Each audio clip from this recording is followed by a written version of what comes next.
So you want to move on to your gas or pass? Yep. So my G.A.S or pass today, it's pretty simple. And it's obvious that I am a John Mayer fanboy. I love his tones in Continuum, and one of the biggest components of that tone was the Eventide Time Factor. Ooh, yeah. And that's a dual delay. Mm-hmm. You got you can do analog sounds, tape, and you control any parameter really that you want in it. Yeah. And it's big. Takes weird adapter. It's big? It's a big pedal. That's what she said. Okay. That's what she said. It is a really awesome sounding pedal. And it's only roughly $200 used. Wow. Yeah. Yeah, because I remember, the price or the value of the dollars went down, but I think I do remember them being really expensive when they first came out. Right. So that seems like a pretty good deal. It's really not bad. No. And it's also like a fantastic sounding delay. So yeah. So gas or pass, time factor.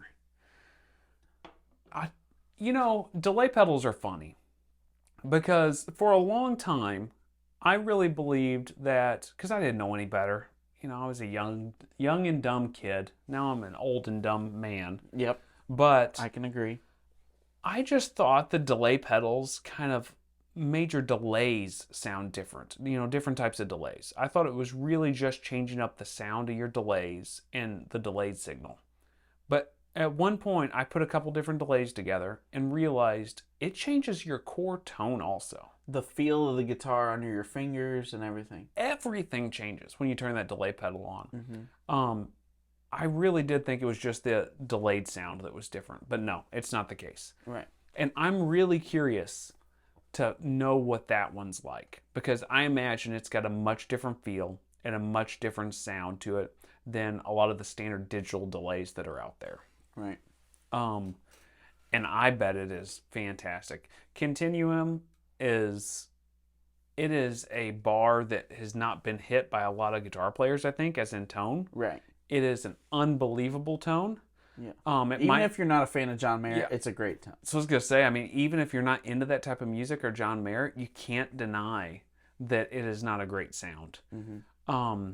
And I'm sure it was a huge part of his sound for that. So reportedly, that's what they say, like you said. Right. So for me, in dual channel, boy, it's hard to pass it up. It is hard to pass it up. It is kind of big, but also since it's dual channel, it's kind of taking the place of two pedals. Right. So then it's not as big. Mm-hmm. Is there presets in that thing too? I think there's up and down, yeah. Yeah, I think you can scroll through some presets. So for me, I think that is a G.A.S actually. Yeah. Which is a little bit surprising because I haven't thought about that pedal in a long time. And it's not one that's on my radar. Yeah. So what about you? Considering I'm a huge John Mayer fan, it's a great sounding delay pedal. There's different, you can get like I said, analog, tape, whatever you want out of it. You can adjust the modulation in it. You can, scroll through those banks. I think it would be a given for $200. It's hard to pass up. Yeah. And I really do think, whether people want to acknowledge it or not, I think it will be a big part of guitar history. Maybe not to the point where it's like Echoplex or Memory Man level, but I think it will be a huge part of guitar history for delays. Yeah, it's one of those pedals that could definitely get to the point to where people are really seeking it. Right. Yeah, I think so too. I think of even like DD3s and DD8s and all that stuff that's new from Boss, and they're not a million miles from $200. Right. And that's a single delay pedal. Yes, it's got tap tempo and it does different things and has different modes, but that Eventide Time Factor's got tons of stuff. It's got 2 delays built in it. Right. And it's been known to be played on great albums with great tones. Yep. Complete G.A.S for me. Awesome. Me too.